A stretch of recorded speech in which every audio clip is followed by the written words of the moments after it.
Naku, yari na mga kababayan. Alam niyo itong si Senator Kiko Pangilinan na sa ngayon po siya po yung chairman ng Senate Committee on Agriculture, may warning, nagbabala po mga kababayan, laban sa anumang tangkang pagnanakaw o maling paggamit.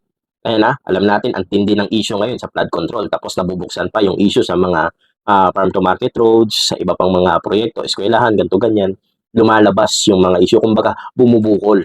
Ngayon, gusto niyang i-emphasize mga kababayan ng issue tungkol po sa 33 billion pesos na pondo para sa mga farm to market roads or FMR projects. Hindi yung farm to sabungan, cockpit, farm to mansion, 'di ba? Hindi yung ganun, 'di ba? Farm to market roads. Na ito po, siyempre, chairman to ng Committee on Agriculture, talagang nasa puso niyan yung mga magsasaka, 'di ba? Nakita naman natin gaano ka dedicated si Senator Kiko Pangilinan sa mga pagdinig din sa kanyang pinaglalaban para sa mga kapatid nating mga magsasaka. Binigyan din po ng senador na pananagutin niya ang sinumang sangkot sa korupsyon na nagkakait po sa mga kapatid nating mga magsasaka ng mahalagang infrastruktura. Napaka simple lang tingnan pero napaka-importante, napakalaki o napakabigat na po ng impact para sa mga kapatid nating mga magsasaka, lalong-lalo na yung nasa far-flung areas, yung nasa napakalayong lugar na po mga kababayan, sibilisasyon.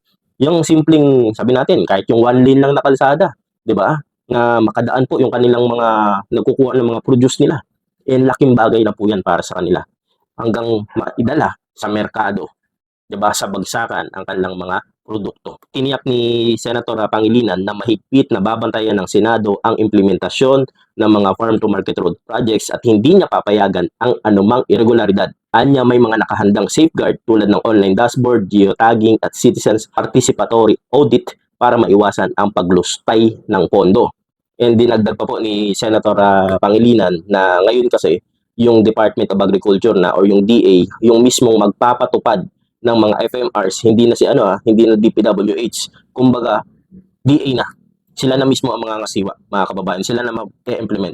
Obligado rin itong verifikahin ang actual na gastos ng proyekto, disenyo, budget at presyo sa merkado ng mga materyales, di ba?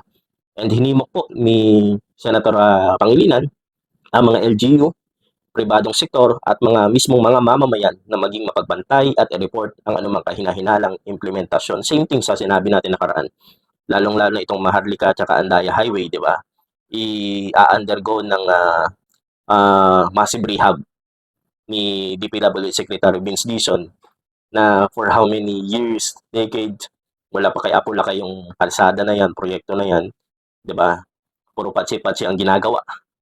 O at least ngayon, mabibigyan ng pansin. Same thing with the farm to market roads, 'di ba? Na hindi na po maaabuso. Sana dalangin natin tayong mga Pilipino na maging seryoso, 'di ba? Yung implementasyon na 'to. And nakikita naman natin siyempre with Senator Pangilinan, talagang seryoso rin 'yan sa kanyang trabaho. So once again, maraming salamat and share niyo po yung video na 'to mga kababayan ko.